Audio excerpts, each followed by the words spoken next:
Hi, Badger here. Welcome to another scoop from CVP TV. Now, if you were lurking around the Sony stand at IBC earlier this year, you'll almost certainly have spotted the affordable 35mm camcorder locked in its Perspex box beyond the wit and fingers of all of us. Well, the waiting's now over, and with a slight name change, the F3 is imminent. And despite the snow, we've arranged for our resident technical expert, Phil One-Shirt Myers, to hotfoot up from London for a sneak preview. Hi, Phil. Hi, Badger.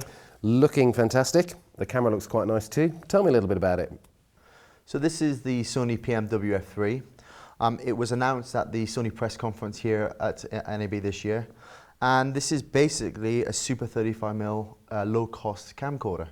Okay, talk to me then about the sensor. We hear a lot about super 35mm, 35mm, micro four thirds. Absolutely. So the buzzword in the industry at the moment is large sensors. Okay, you've seen it introduced by Arri, by Panasonic, and now by Sony.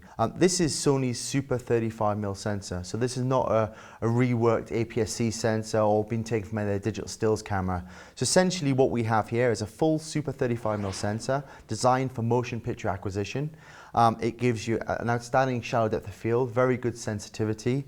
And if you're used to that distinctive look you would expect to get with a film camera, super 35mm film camera, you will get it with this camera. And so really, I guess what we're going to be getting is that great shallow depth of field that everyone's looking for. Absolutely. What you get with this camera is a very shallow depth of field, but you also get stunning pictures from it due to its sensitivity. Okay, well, I mean, it looks fantastic. Take us through the main features. Okay, so if you imagine we cut this camera into 3 segments. The nice thing about the front of this camera is we've got that large image sensor, the super 35mm sensor. It's a single CMOS sensor, okay? So we don't have any back focus issues with it. It's because it's single chip, we don't need to have a prism in front of it, so things like chromatic aberration are a thing of the past. Because we've got a variation of lenses on that camera, Sony have made their own proprietary mount for this camera called the Sony F mount, okay? And in the box you get the Sony PL F mount adapter. Okay, so I guess that then what we're saying then we can put compact prime lenses on, or you can put the more proprietary lenses on using the adapter, yeah? That's correct. Okay, what about shooting options then? Okay, so you've got, Sony will offer a set of lenses, a 35, a 50mm and an 85mm. We've got an Angenieux on this camera at the moment, okay? You can put the Carl Zeiss CPs on there you want, or the ultra primes. The nice thing if you're using the sort of the prime lenses or you're using the Cooks, we also have a lens interface on this camera as well, so a lot of the lens data also flows into the camera. So what about the recording formats for this camera? Yes, it's a worldwide camera, so it shoots at 1920, 1080, 50i, as well as 25p. And it also shoots at 720p, and it has the standard definition formats in there as well, so it will also do DV cam at 4:3 and 16:9. And what about undercranking and overcranking? Absolutely, so it's very similar to an EX1 or an EX3. It'll go from 1 frame to 60 frames at 720p, or we can go from 1 to 30p at 1080p. Tell me then about the media options for the F3. This is the big thing about this camera, okay? The internal recording format in this camera is the XTCam EX system. So it will shoot at 35 megabits, 420 8-bit. It will shoot at 25 megabits for those people who want compatibility with HDV. And it will also shoot, like I said, in standard definition, so it'll shoot in the DV cam format as well. Okay, and I can see for myself, but you've got all the professional audio connectivity. Okay, yeah, so on this camera, like an EX1, has dual channel XLR. Like the EX1, you can set it up to record from one channel or the other, or both. You can monitor both, and it has full manual or auto control of both channels. Okay. Talk to me a little bit about focus, because obviously with cameras and lenses of this nature, really you're looking for expanded focus. Absolutely. With the shallow depth of field, focus becomes very, very important to the operator. So on this camera, you have a number of tools to aid that. One is you have peaking, and the nice thing about this, you can adjust it to be standard peaking or colored peaking with a good set of tolerances, low, mid, and high. But also you have expanded focus. So if you are slightly further away from your subject, you can jump in, pull focus, and it'll jump back out for you without altering the recording media. Okay, so it's obviously very flexible. Can't wait actually to take it out in the field and give it a try. Phil, who exactly is this camera aimed at? You've got to look at the target audience for this camera, and it's Sony are targeting quite a large audience with this.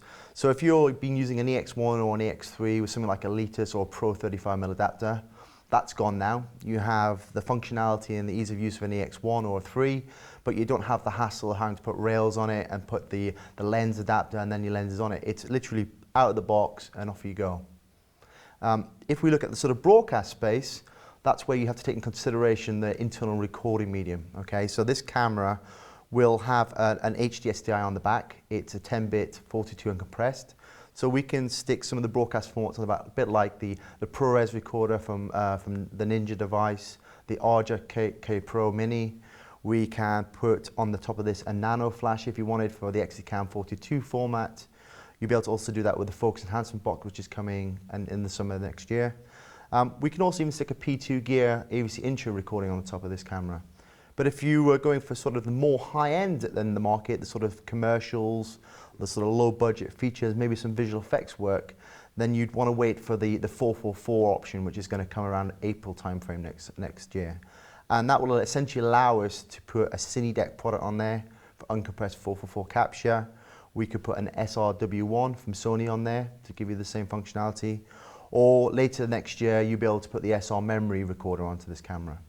Okay, well, you seem to have done quite a little bit of work here on pimping the camera. It looks like it's all set up for use on the shoulder. Talk me through what you've put on the camera to accessorize it and why. Okay, so the PMW-F3 out of the box looks very much like a handheld camera. So we've added a number of accessories to it to basically make it designed for documentary style shooting on the shoulder, as you said. We've added the Cineroid LCD, so we've got a good eyepiece on there. We've added 24-inch stainless steel rods underneath to allow us to put it on the shoulder. We've got Kino grips at the front to aid the balance of the camera. And we've got a very nice Angenieux DP zoom lens on the front of that camera again, with ARRI, follow focus and matte box. Well, there you have it. It's compact, it has the Holy Grail Super 35mm sensor, and on paper it looks to have all the features you need to turn out some pretty amazing pictures. But what's it like in the field? Well, we're here at the RAF Museum at Cosford in Shropshire to find out, and that means handing the F3 over to our tame cameraman. Some say we've nicked the whole idea from something called Top Gear, and that our cameraman has already received 3 High Court writs from someone called Jeremy Clarkson. All we know, he's called a squirrel.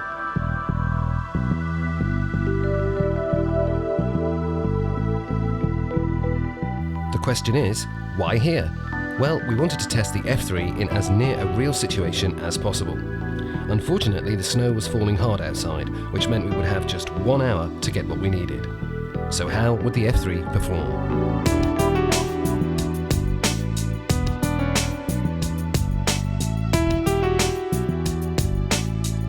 The thing is, there is a synergy between the F3 and these aircraft. The F3 may be the latest cutting-edge camera crammed with innovative technology, but behind that is a legacy of experience and design innovation. Behind me is a rather ugly aircraft from the 1960s, and at first look you'd be hard put to find anything innovative here. But look closer. What you're seeing here is vectored thrust nozzles, which gave this lump of an aircraft the ability to slow down in flight to a forward speed of less than 30 miles per hour. Sounds familiar? It should do, because this technology was the direct forerunner of the vectoring in forward flight technology used on one of the most effective strike aircraft ever, the Harrier jump jet.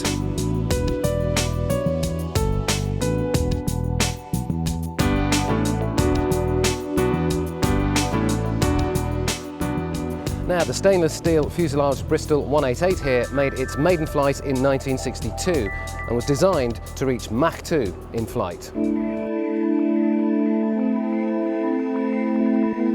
Much of what was learned from this aircraft found its way onto another supersonic aircraft you might know, the Concorde.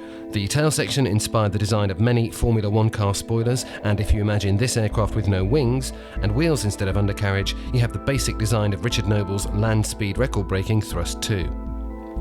In fact, everywhere you look in this hangar, you'll find technology and systems that were years ahead of their time and directly nod towards aircraft flying today.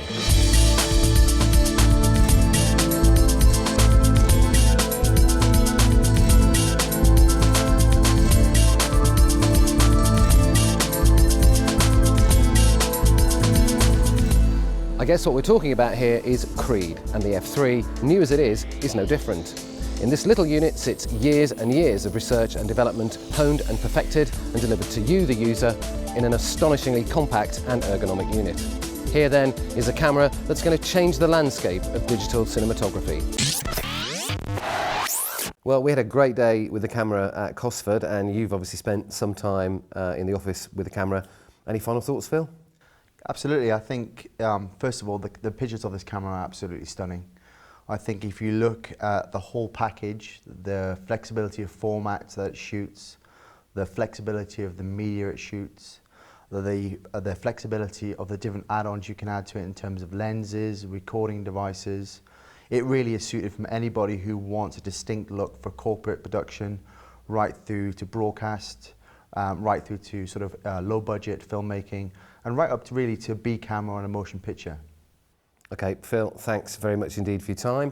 So there you have it. Here is, for the money, what is undoubtedly an amazing camera. But you have to think of it as a modular purchase. So talk to us for advice about our range of packages, lenses, accessories, in fact, everything you need to get you up and running and making the most of your F3. It's shipping in January 2011. What are you waiting for?